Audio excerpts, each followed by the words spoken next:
here. Obviously, this is a hot topic since March, going to virtual teaching and distance learning, and now knowing that we're going to at least start the year this way. Obviously, all of us hope that we get back to our own classrooms and send our students to school the way we normally would as quickly as possible. But I also hope that some of these tricks that are not tricks at all, they're just tips that we assume you guys probably know, but we like to work through with you the best possible ways to get them done at home. And of course, they are applicable to when we go back to campus and we are in our normal classrooms. And so you can continue to support your children at home with whatever we're doing in the classroom. I tend to go at things as an upper grades teacher simply because in the district, I have taught every English class 5th through 12th grade in the last 15 years. But I do tend to look at things through a 9th through 12th grade lens. So please stop me and ask me about your youngest children, especially because I'm a mom of 2 young ones as well. So I did want to start with something fairly easy and doable for all of us at home. And this is one that transcends the distance learning. This is one that I would love to see in every single home. However, that being said, I don't have one of my own home yet either. So please, if you're behind the times like I am, don't feel bad. We'd like to talk about space. In one of the articles that we are going to send you at the end of this conference, and please know that this document that is the basis for everything that we are going to say tonight, you will have access to, especially because each topic that we're going to address has several links in it to documents that I've created, to articles that I have found in my research, to some fantastic places that Jamie will take you through to help guide this conversation. So you will have access to all of that as soon as we say goodbye tonight. So for space in your home, I would like to suggest that it is a space, number one, not necessarily in anybody's bedroom, if at all possible, unless you have the oldest students. For any child younger than 15, I would like to believe that a space out of their own bedroom is best for both screen time and for homework time. And of course, we're crossing the lines between both of those right now. I would also like to suggest that the space that you set up in your home is a designated spot for your children's and possibly your work. One of the articles that we will send you, which is fantastic, has a suggestion that is counter to what I just said. It actually states that your space that you are setting up for the homework and the classwork and the screen time should be where you do other things as well. But as a teacher, I would like to contend that your children need to feel like students, especially during distance learning. This isn't just 20 minutes to 1 hour of homework that we are discussing right now. For the beginning of the school year, we are talking about multiple hours a day of doing something at home that they are not used to doing. This fall is also even going to look different than the spring. So I would love if everybody had a specific spot in their home that is solely for the students' working lives. Now in my home, we don't have any extra space. So that would be 1/2 of our dining room table. The dining room table is connected to the kitchen and the great area, which means, of course, we will be doing other things in that area, but 1/2 of the dining room table we are not going to eat at, and that will be the designated spot where they can keep supplies. They have baskets where they can keep everything underneath the desk, as in almost like it's a routine where they would come and go from school in a normal world. Let's see, Jamie, what am I missing about space? Oh, I do want to mention also one thing. I love the article from Waterford because, of course, as an organizational teacher myself, I love the ideas on Pinterest. They're beautiful, they're colorful. It's like, yes, I need to spend hundreds of dollars on container store items to make this space perfect. And certainly no, you don't. And in fact, you know your child best, and lots of colorful designs and containers may not be what your child needs at all to keep him or her focused. So please read that Waterford article about how best to design your own space. I would just like to make sure everybody knows that I'm talking about a space rather than a beautifully built, totally new place in your home. Yeah, and I think considerations from the articles that I read and thinking about my own workspace at home, because I've worked both remotely and at the district office since March. It's really about, do you have the stuff you need around you? So think about, having supplies close by, but maybe they're not all on the desk because you want the kids to be able to get up and take a stretch break. So maybe there's something that's 5 feet away that is the Kleenex is there, or the pencils, and it's kind of get up and get a stretch break. So just be deliberate about how you use the space. Also, access to bright light is helpful. Kids really learn well when there's good light. So if that's a possibility, you can add that. Thinking about, is there a place that they can hang their student work? I mean, you're really creating a classroom space for them. And so while printing may not be the easiest thing to do in remote land, maybe especially for our elementary school students, if they're engaging in the art projects that are going to be happening, so there'll be one art lesson a week for each grade level, with access to 2 other art lessons from what I hear how it's going to be structured. So each of the art teachers will be producing 1 lesson a week, but the kids can see all 3. They might be hanging their artwork up and kind of making their own space that way. So just think in terms of supplies, lighting, putting their work up and just making it feel like it's where they go to do work. It sets a tone. If you're sitting on the couch to do work, that's also confusing because you sit there to relax. So you want to have a dedicated space. I remember when I was in high school, my grandmother bought me this book called, Where There's a Will, There's an A, because, if you read this book, you're going to be a great student. But one thing that stuck with me was like, find a pencil that you love and always use that pencil, because you will tie success to that. And, when you use that pencil in a test, you'll feel confident because it's the same one you used to do studying. And I think that's the takeaway is creating a dedicated space sets the tone for the day that this is where I go to do my schoolwork. And then we have a question from Shoji. Thank you very much for that. And it was, if the kids share a space, can they have half of the dining room table? Or do we need 2 separate places? I think, sharing a space is totally fine. I think that mimics more of what the classroom is like. One article I read that I thought was such a good note was that siblings should be helping each other. Lindsay and I are both firm believers in the constructivist theory recording for learning. And it really is that you learn by teaching and you learn by doing and interaction. So I think that's awesome. But your kids, if they need to be separated, make that work. It could be that you build a book barrier. I could, take an Amazon box and a couple books and make yourself a divider. And when they need to have quiet time, put the divider up through the table. And when they need time together, take the divider down. So you can think in terms of just really simple ways to create those spaces. 2 other ideas that connect with where we are going in the next 30 minutes. I also believe that you should keep devices for 1 or multiple children in this space as well. These devices are for work right now, and they probably don't need much other screen time during the work week. And so it would be a great place to start this conversation about where devices in the home are kept. They are not to go to anybody's individual rooms. Phones can even live there as well. You could have a charging basket with, everything neatly kept under the table. And so your children know that once they are finished with their work for the day, the devices are closed and they are there and they stay there charged for the rest of the day.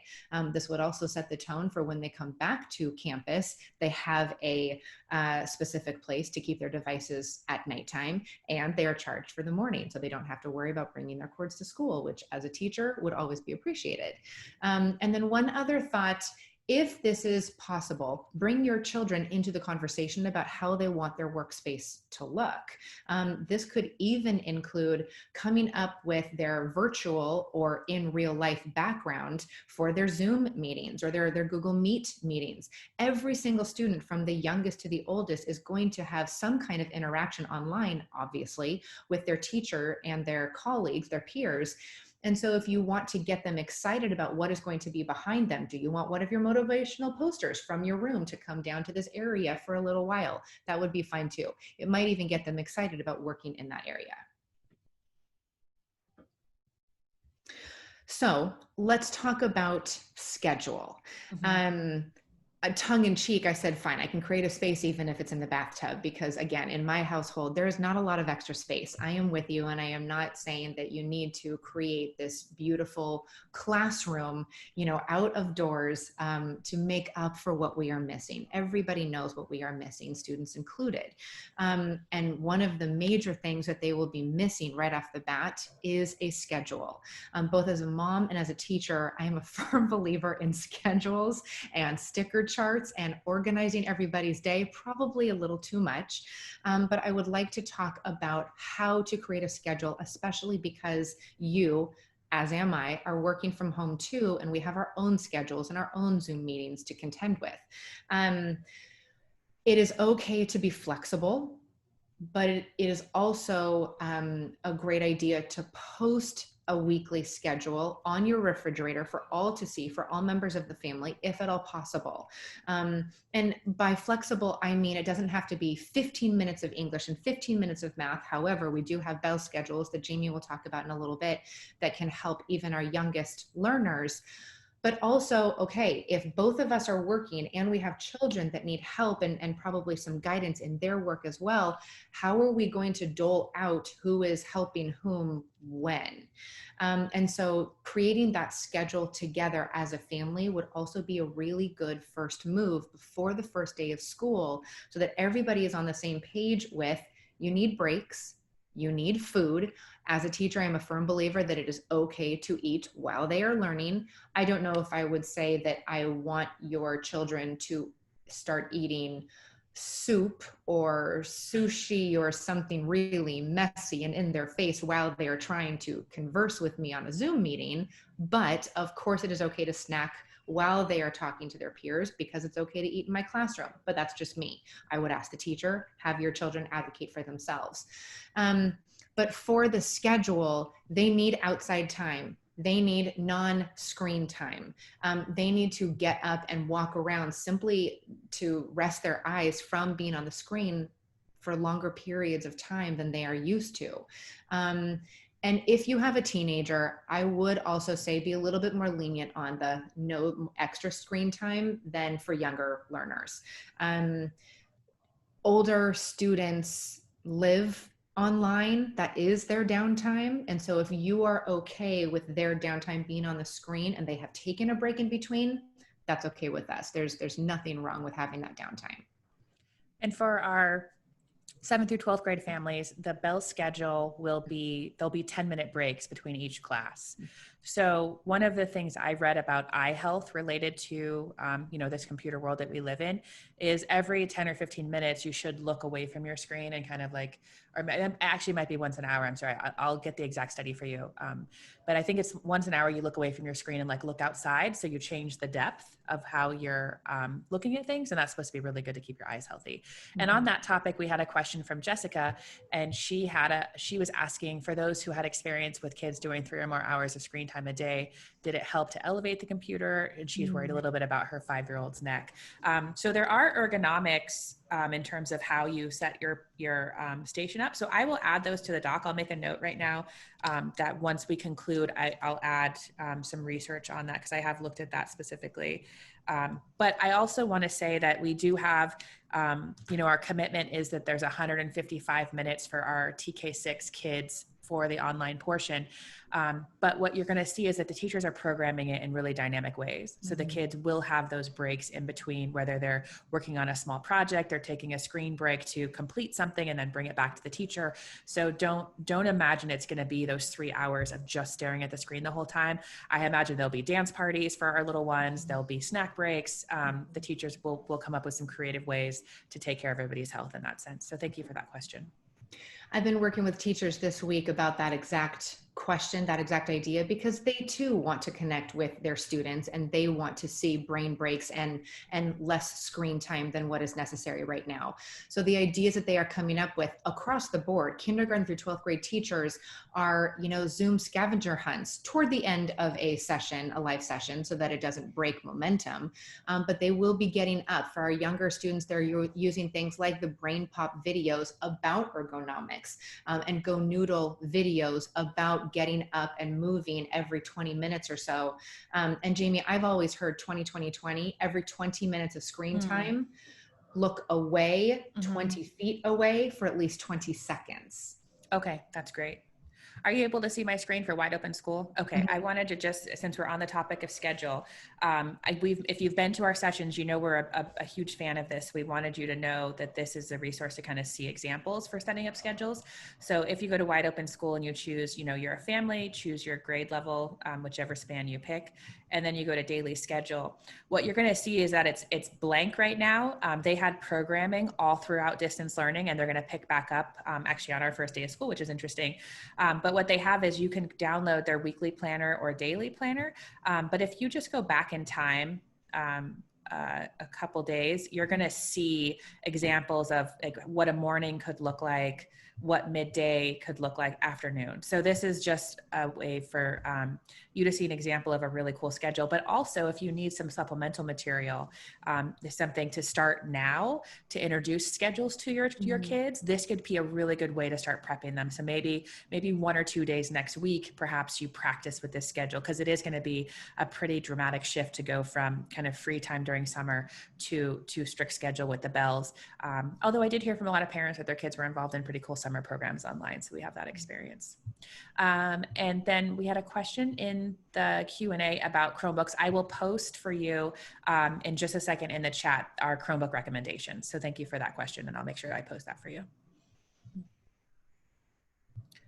Right, and it is absolutely okay to schedule playtime as well, like from 3 to 4, 3 to 5, 4 to 6, before, whatever it looks like after the last bell to dinner time, that is your free time. That is you need to go outside and do something time before extra screen time, whatever it looks like, absolutely schedule that in as well, because that way you are still introducing a schedule, but allowing for them to do whatever they wish during that scheduled time, if that makes sense.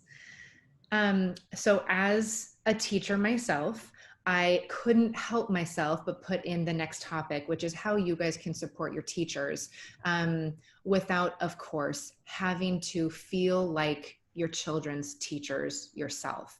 I know that is a pervasive thought because it's frustrating when your children need help and you are all of a sudden supposed to know what to do as well and what is happening during the day.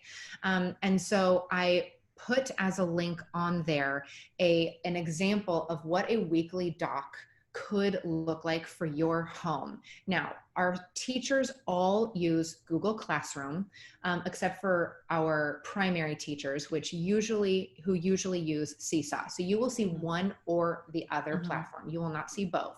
If you have a primary student, you'll probably see Seesaw. And if you have a 3rd through 12th grade student, you will see Google Classroom. Every single thing that your student needs will be on one of those 2 platforms. That is where the students are directed to go, whether they have only 1 teacher or 6, to go to for all information. But as I was talking to the teachers this morning about this exact issue, we have to remember we're dealing with students. And we can't harp on them to check their Google Classroom, or that there's a test tomorrow, there's a test tomorrow, there's a test tomorrow, live the way we usually would. They need some organizational help. It is absolutely okay. And please don't feel like it is necessary to do something extra. It is good to show your children that sometimes you need another document that they create themselves, because there is something to be said for writing down when everything is due on a weekly document. They have 6 Google Classrooms to contend with. And so if you want to take the first column and say, this is English, this is history, this is science, and this is when everything is due, and teachers will have that posted and remind the students when everything is usually, like, is it Friday at 3 p.m.? Is it Friday at 6 p.m.? Is it Friday at midnight? Jamie and I, as English teachers, had very different philosophies on when we had things due in our own English classrooms. And so I know this is an issue. Students have to keep track of if the teachers were an early bird or late bird themselves, meaning I always wanted my students to sleep. And so I had everything due by 9 p.m. And I think, Jamie, weren't you the exact opposite, where you understood that most kids were doing stuff late at night, and so you allowed for that?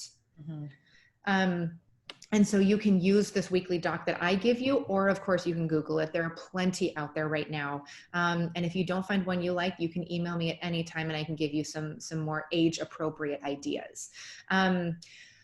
The most used apps is something that I have been spending all of July and the last 2 days talking to teachers about. Jamie and I both are stressing simplicity with our teachers. We don't want our teachers and our students to think that they need to have fancy tech apps at their fingertips, at their disposal, in order to create or produce something amazing. We want the teachers to keep it simple. That's for their sanity and for yours. So most teachers have their 5 favorite apps. And most of those apps are going to be part of the Google Suite, meaning it's going to be Google Docs or Google Slides. But some of them love Padlet and will use it every single week. And if you don't know what that is, don't worry. We have you covered, as does YouTube. But ask the teacher, which 5 apps do you want me to know at least a tiny bit about if I'm supposed to be helping my student? I'm not saying that you need to help your child all the time, but if you'd like to know what's going on in the technological sphere, you can ask the teacher and they will be sure to tell you, for the most part, I'm going to be using these 5. I may interest the students and give them a choice to use these 2 other apps at random times, but for the most part, this is what I use. And the buddy system came out of a conversation that I was having with my husband, because we were joking that our children are kind of out of luck with our math experience after they get out of 5th grade. We are not going to be able to help them very much because of the way math is taught now. I am not a math teacher and nobody wants me to teach their child math. And so our 2 doors down neighbors, who we are very good friends with, will be signed on to help tutor my child in math if it comes to that. We can call on him and say, we have no idea what is going on here. Can you please help me explain this? And I've got your writing back. You ask me any questions about the revision or the history behind whatever novels, I've got you covered. So you can create a virtual pod and have weekly Zoom meetings where you check in with one another and you can answer each other's children's questions that way, so that you don't have to feel like you have to have all of the answers all the time. But I also want to make sure that you know that we are huge believers that all of our students, even the youngest ones, can advocate for themselves. This is an issue when we're in the classroom together, when we're not doing distance learning. And so there's no time like the present to invite your child to say, look, you don't understand something? Let's create an email together to talk to your teacher about what is going on. It teaches them email etiquette, and it teaches them that it is absolutely okay to ask their teacher in respectful ways what is going on in the classroom and why I don't understand something and I need more time and this is what's going on, or whatever the case may be. Yeah, and I think a couple notes that Lindsay kind of hit on that I want to also reiterate on. I think it's really important that we recognize that struggle is okay. And it is really, really hard. It is really, really hard to watch that, but that is where a lot of learning happens. And we're helping our teachers build environments where kids feel comfortable saying they don't know, or saying that I've made a mistake, and then learning through that, because there is such power from that. And it's such an important lesson going forward. So know that, you know, we want the kids to ask questions, we want them to have the struggle, and we want them to move forward. And then also in terms of supporting for our 4th through 12th grade students, we recently signed a contract with a company called Paper. And this is going to be offering access to tutoring for our students in 4th through 12th grade. So we're going to, we really are focusing on getting school set and schedules and teachers and their environments really strong before we introduce this as another variable. But we will be doing onboarding on that during September, most likely. And then students will be having access if they need somebody with a subject that you're not able to help them with. We can support them. So know that more details on that will be coming soon. And Mijung wanted to translate a little bit, so we're going to pause for a second and let her jump in if that's okay. 네, 안녕하세요. 제 이름은 정미정이고요. 지금 코리안 American Parents Association에서 한국어로 이제 통화를 원하시는 분들 도와드리고 있습니다. 첫 번째 토픽에 개인 공부할 수 있는 공간을 만들어주자. 수업 중에 개인 전화기 사용 줄이도록 전화기 거치대 만들어 놓자. 그 다음에 두 번째 토픽으로 수업 시간표, 그러니까 스크린 다운타임도 만들어주고, 교사 수업 중에는 스크린 브레이크 타임이 있을 거란 얘기하셨고요. 와이드 오픈 스쿨에 들어가 보면 좋은 스케줄에 예가 있다고 설명해 주셨습니다. 그 다음에 세 번째는 이제 프라이머리, 킨더 투 세컨 그레이드까지는 시소를 통해서 아이들이 수업 내용을 볼 수 있을 거고, 그 다음에 3학년부터 12학년까지는 구글 클래스룸을 많이 사용할 것이라고 얘기하셨습니다.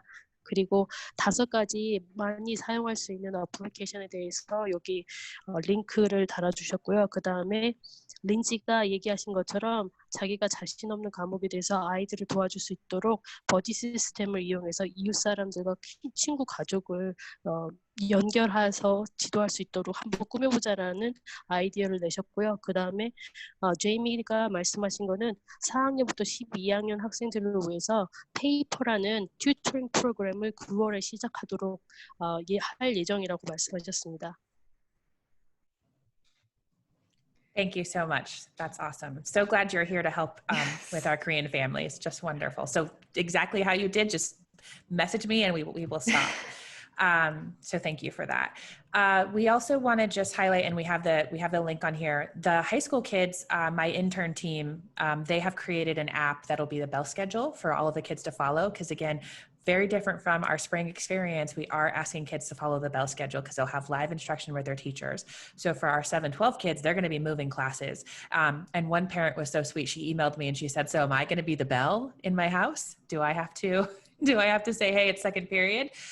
So we'll be sharing, I'm going to interview the creators of the app and I'll send you directions on how you can access it. We have it linked for here. It's just a website and they built in notifications. So the kids will actually get a sound on their computer telling them that the period is ending and then when the period's beginning again. So that's really exciting. So that'll be shared there with you. And then I think we're ready for our next topic. Yes, but Jamie, I also want to address Jeff's question in the Q&A just because it's so important. And it's one that I don't have an excellent answer to because it's one that I have heard from our primary teachers over and over in the last 2 days.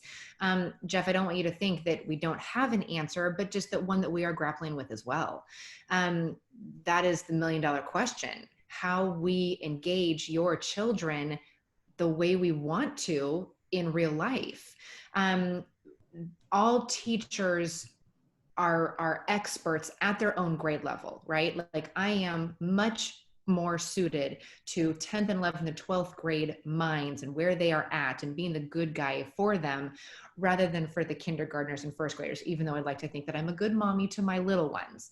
But for our primary teachers, they are not going to have your children on Zooms or on live instruction for 90 minutes at a time. That would be developmentally inappropriate.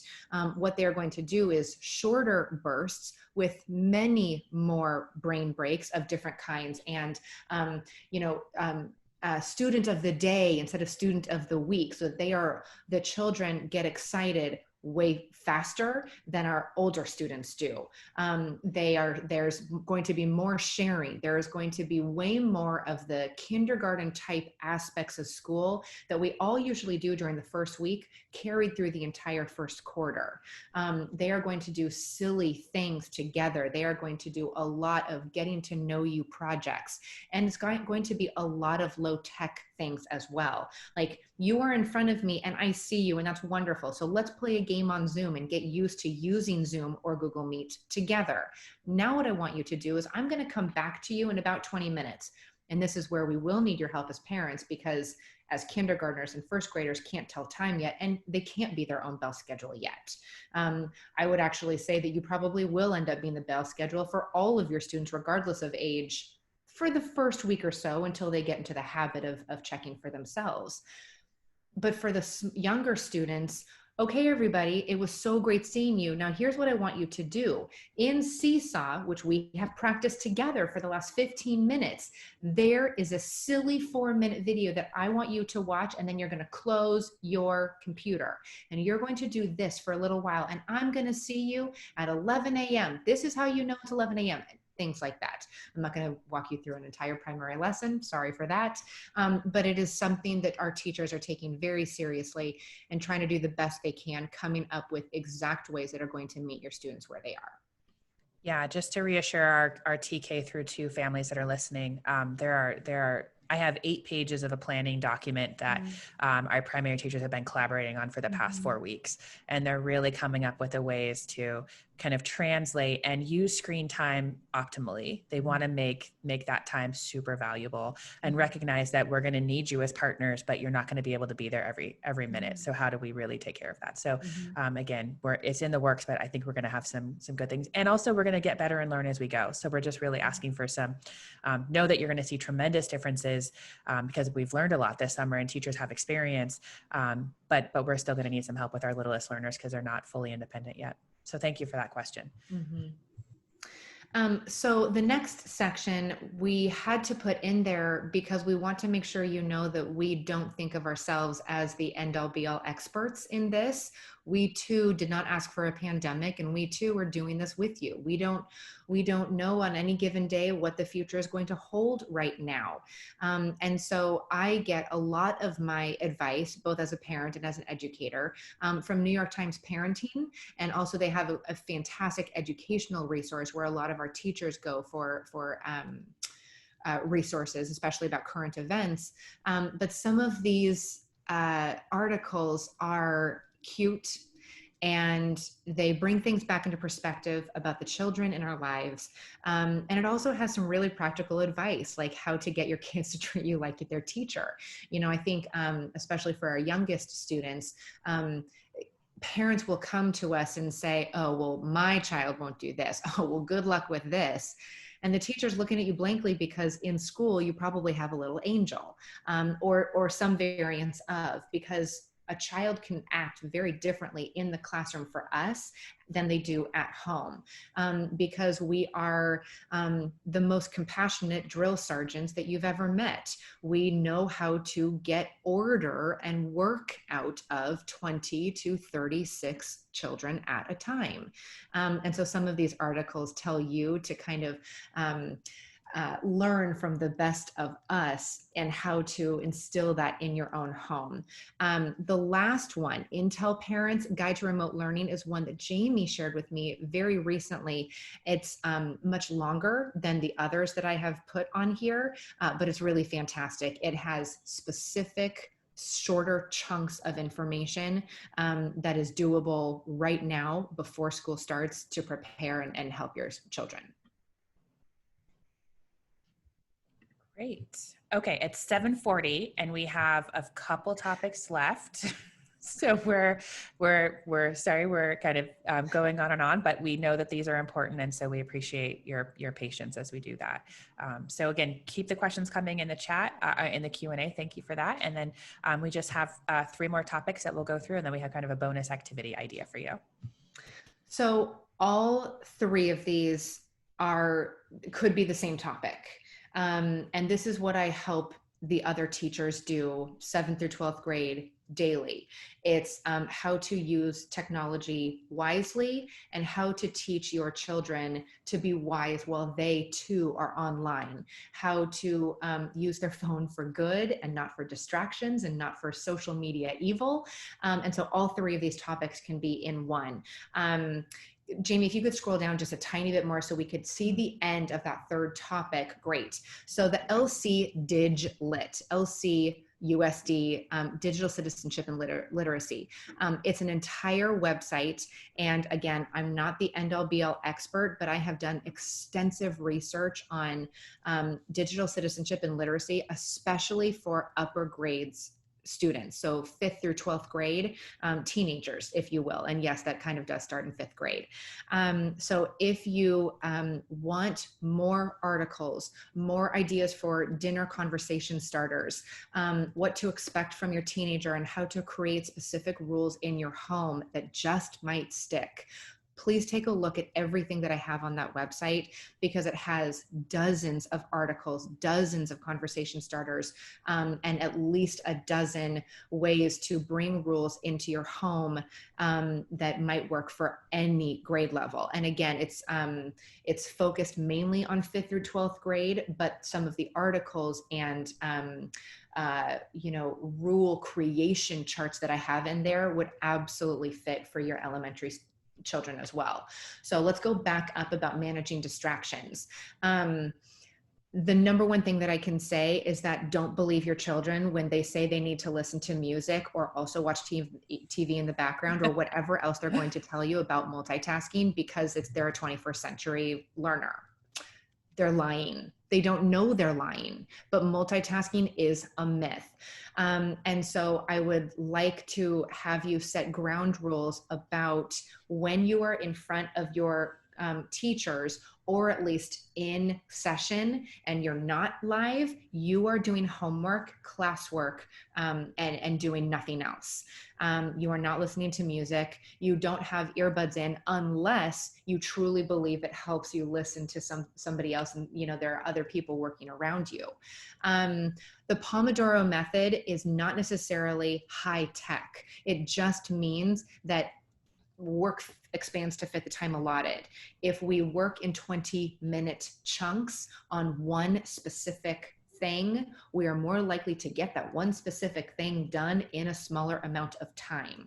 So if you just Google Pomodoro method or any other timer, and if 20 minutes is too long for your child, meaning it is developmentally inappropriate to have a 9-year-old work for a 20-minute solid chunk, and your teachers know this.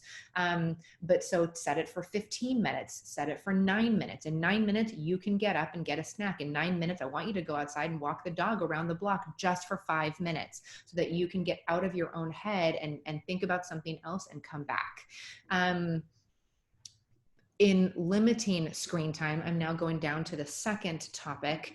It is another topic that I'm talking to the teachers about, because they too are very interested in low tech ideas and how in the world that translates to distance learning. So many teachers are just fine with children writing on a piece of paper, whether it be a math problem or even a full essay for 12th grade AP English, and then taking a picture of it and uploading it to Google Classroom. Yes, we need things to be turned in digitally because that's how we're conversing with each other right now, but the actual work doesn't have to all be online. That is absolutely okay. If your child worries about how that's going to be received by the teacher, ask them to advocate for themselves in email or Google Classroom. We were just chatting about that on the side about each teacher's preference. And I will bring that up tomorrow with the teachers to have that in mind. Like, do you want students to email you, or do you want students to message you privately in Classroom? Either one is okay. And teachers will have their preference. So you will probably have a mix. And they will learn very quickly and feel less stress when they get a return email saying, absolutely, you can do this by hand. This is not a problem. Take a picture of it, send it to me in whatever way possible. That is absolutely okay. And then even though I have a Kindle, that came about. I love paper books. I have a very small library in my home that I cherish. And I did get a Kindle when I had babies. It was just easier to read while I was taking care of them. And I also love the vocabulary feature where I can learn new vocabulary as I am reading. However, after a long day of Zoom sessions, I am reading a paper book simply because it's better for me to fall asleep at night with one, and it's better for your children as well. So if you can limit screen time in other ways, like they don't need another math game to learn math facts, get out the good old multiplication flashcards, get a paper book, and go outside and do that in the sunlight together if you can. As well, put the devices away. If nothing else, then when you go to bed, so does your device. If that's only from 10 to 6, topics. Even for the youngest learners, that is just fine. Your device needs sleep time away from you, just like you need sleep time away from your device. And I strongly believe that that is so for the oldest learners as well. Your 12th graders don't need to take their phone to bed. And if they contend that they need an alarm clock, buy them a Mickey Mouse alarm clock and say, there you go. I clearly am passionate about this topic, and I could spend all night long talking to you about digital literacy, which is basically just how to be a better researcher and how to present yourself online.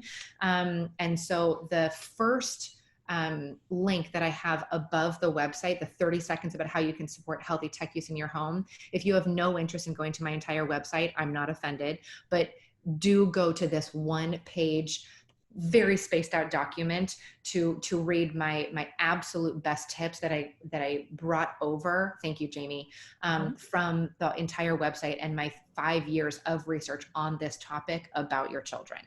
And it hopefully will set your mind at ease and give you a couple of tangible things to do in the home to help with this.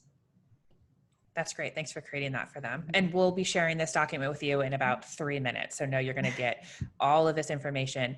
And I also, I kind of felt my own kind of levels of anxiety rising, like listening to Lindsay kind of go through the ins and outs of all of these and just hearing some of your questions.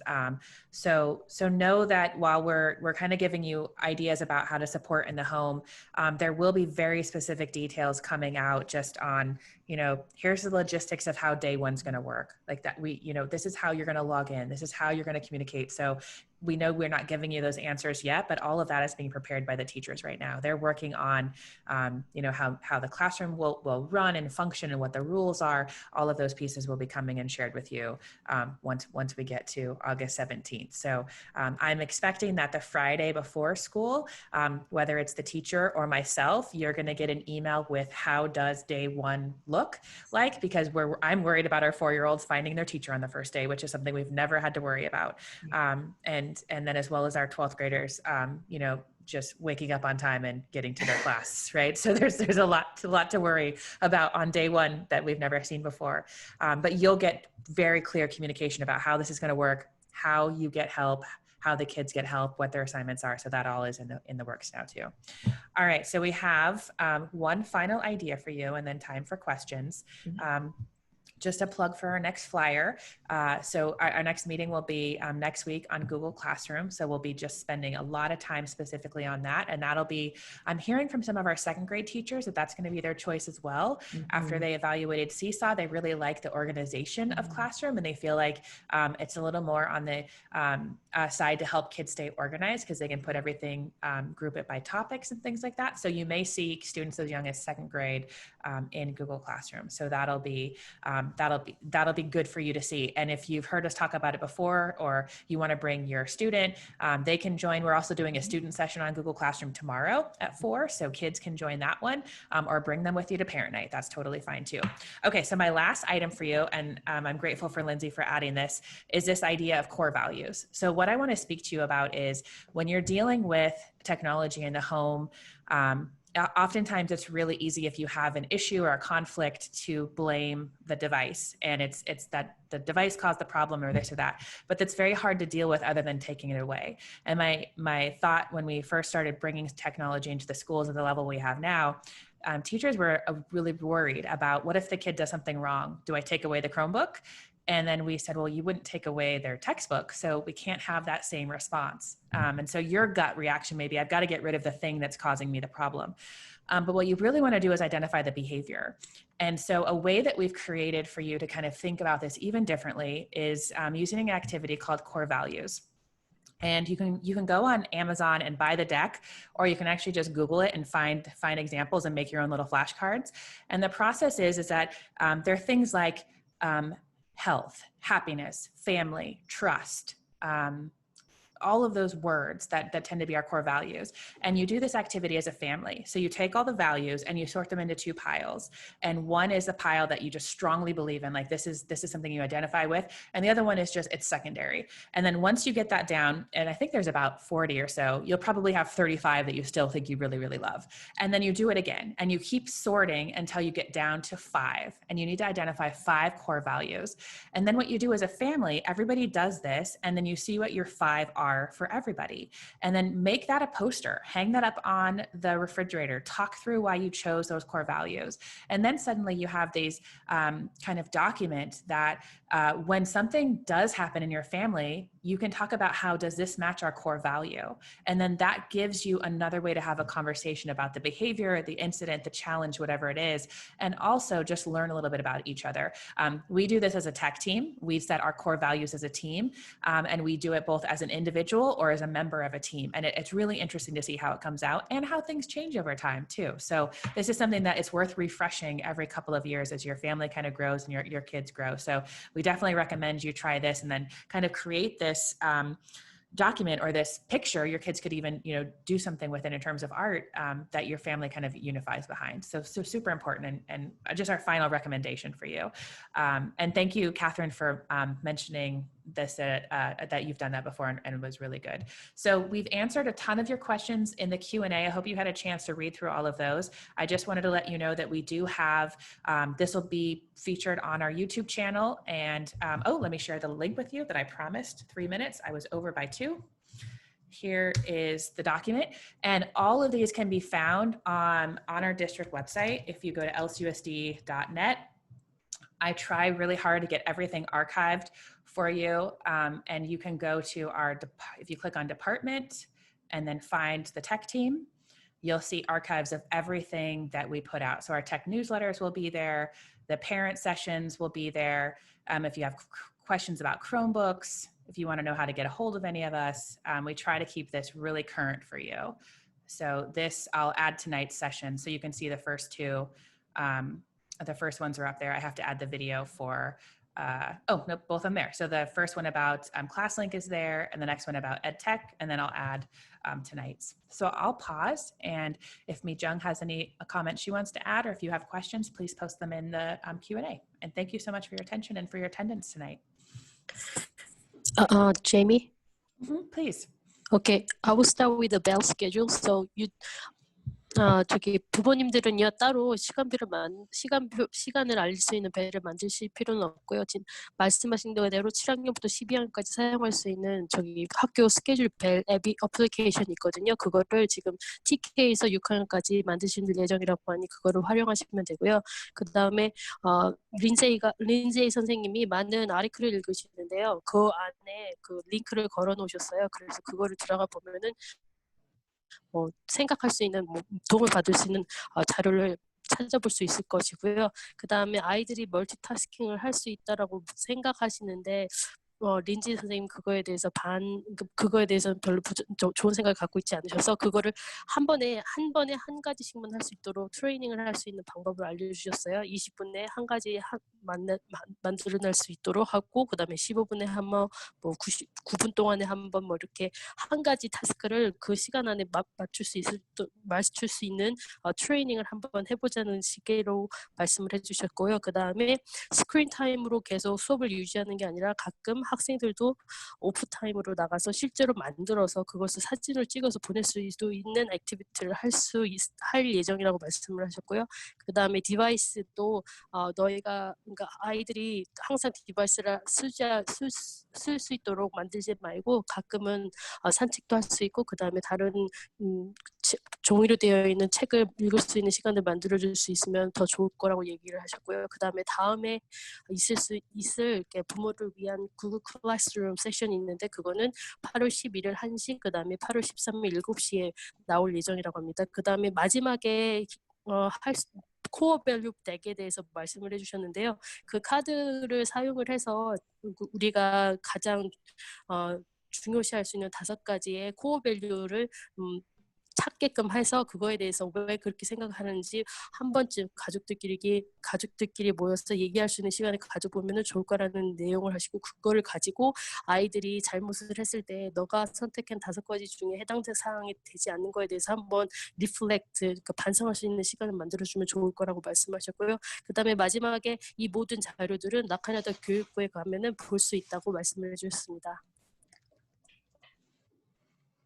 Thank you so much, Mijung. I appreciate you being here very much, and thank you for volunteering to partner with us on this. I think it's so important, so thank you. Rachel, I was just typing an answer to you, so I'll go ahead and just say it out loud. So thank you for your question about whether or not the virtual academy will be kind of having different needs. Since we're everybody starting online and just making sure we all are hearing this, that we are all starting remotely for this school year, I don't think there'll be anything you need to know that's explicitly different because for our TK through 6 students, those teachers who would normally be on campus are just going to be, again, virtual for the year with your students. And so they're getting the exact same training as our teachers that are going to be in the hybrid model. So everything will be the same as of right now, and we'll let you know if there'll be any changes. So nothing different to prepare for at the moment. So thank you for that question. And then Justin's question, okay, do we have any resources for 2 household families to keep consistent? It's a really good question. I could brainstorm on that for you. I'm going to write down your name. I don't want to, be short with my response, but I think, immediately, I think it is having learning spaces in both spaces, I think will be important. And then just because we will have a lot of the materials online, I think that will help you in terms of ClassLink, like having their textbooks and things in both places.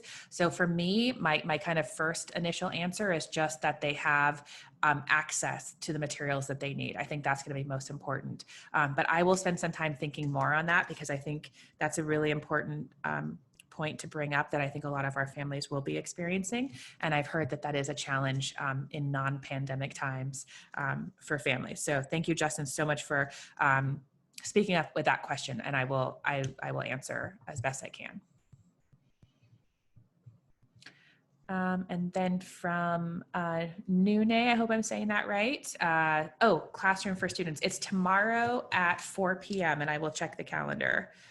4 p.m. tomorrow for the students. It should be on the district calendar. It was mistakenly on there for today and I moved it. But after this call, I will double check that it's there for you for the students. So that should be tomorrow at 4 p.m. Thank you. Thanks, Justin, again. And Christine. Oh yeah, Christine, thank you for that question. I'm not going to be super prescriptive about the devices for our primary kids. If you have an iPad, fantastic. I think that'll be great. They'll be using Seesaw. I have my 5-year-old nephew as my beta tester on Seesaw right now. And just to give some of our primary families hope, they can be quite independent on Seesaw. It's amazing. Like he's recording video comments to me and drawing the weather, and it's built for little ones who can't read. So I think you'll be encouraged once they learn the tool how they can navigate it. So an iPad would be fine, an old MacBook would be fine. I would just say make sure they have a camera and microphone that's working, and that would be totally fine. So thank you for that question. What else?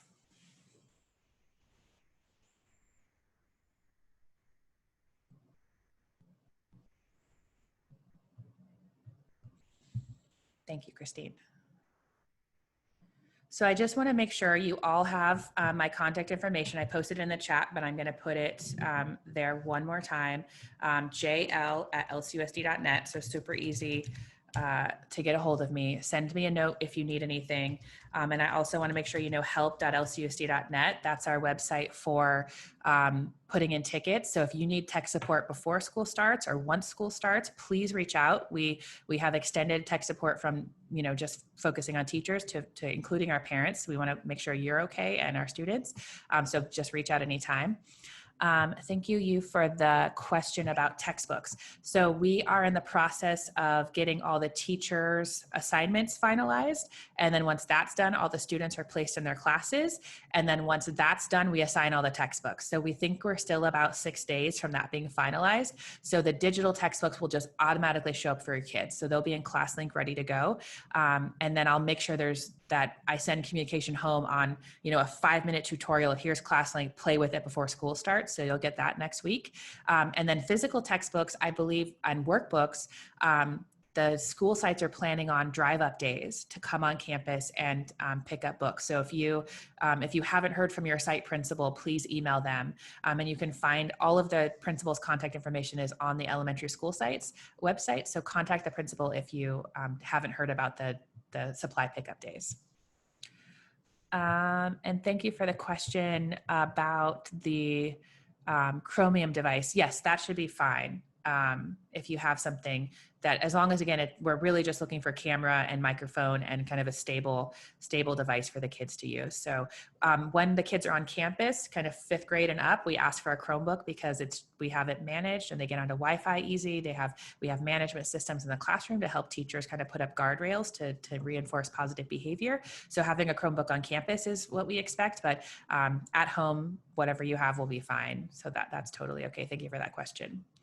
Catherine, for the school kits, I don't know the answer. I think that's next week, but I know I have your email, so I will check on that and report back to you. Let me just write that down. I think those are next week, but I haven't heard from the principal. Thank you for that question.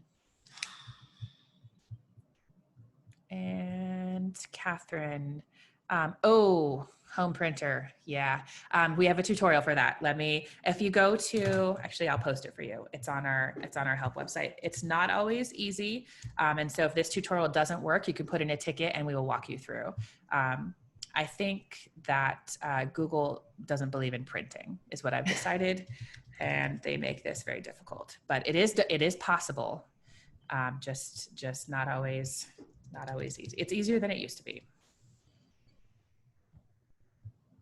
Okay, I found the article and let me just link it for you.